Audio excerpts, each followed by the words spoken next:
Dear students and learners, I am Dr. Mahib, affiliated to Center for Gandhi Input Studies, IGNOU.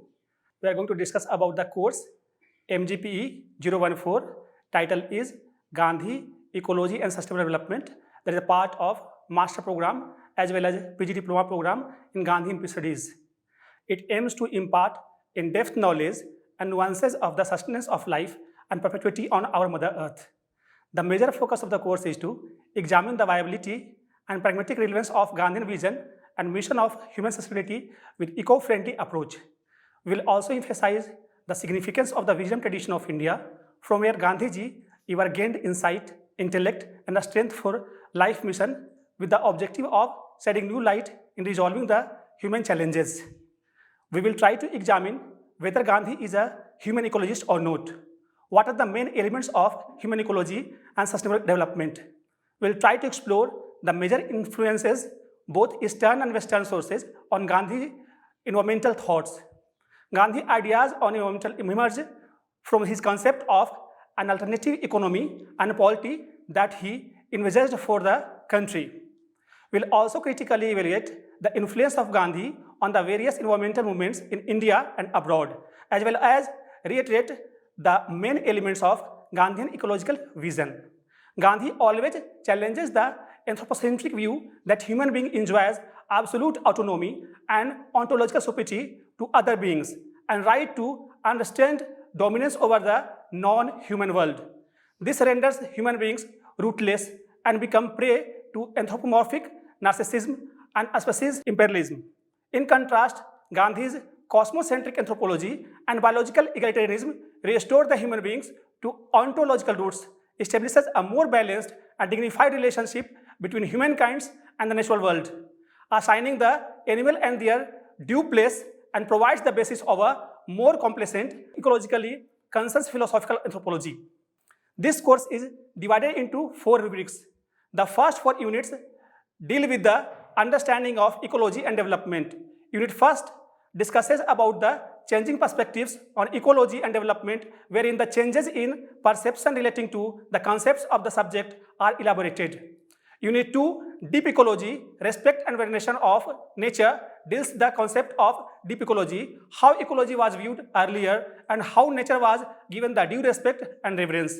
Unit 3, critique of the contemporary development, looks into how the concept of development underwent changes in recent decades and how it focused more on materialistic development. The unit is critically study of these burning issues. Unit 4 deals with Gandhian approach to development, his views on the subject and how development need not necessarily imply consumerist lifestyle and its related concepts. Block 2, Gandhi and ecology, broadly looks at the issues of surrounding painstakingly. Gandhi opined that humankind is closely related to nature and both are interdependent. His views on the subject have been discussed at length in the Unit 5 with title Gandhi's Views on Humankind on Earth. Unit 6 deals with Gandhi and human ecology, the correlated thoughts.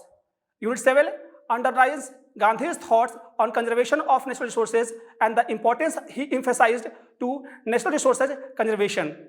Unit 8 engages the discussion on Gandhi's village, an ideal ecological unit, wherein his concept of village and how it could be a model for resource conservation.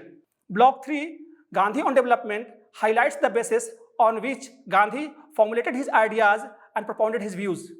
Unit 9 spells out the spiritual foundation of Gandhian development, in which the Gandhian correlation of spiritual views with development is closely examined. Unit 10 critically analyzes the basis of Gandhian lifestyle and livelihoods. Unit 11 deals with the institutional dimensions of development, wherein the role of institution is ensure development and progress with the ultimate objective of human welfare is discussed at length. Unit 12 looks into Gandhi's emphasis on the welfare even of the last man and the society under the title Antyodaya to Sarvodaya. Block 4 has its focus on Gandhian development praxis.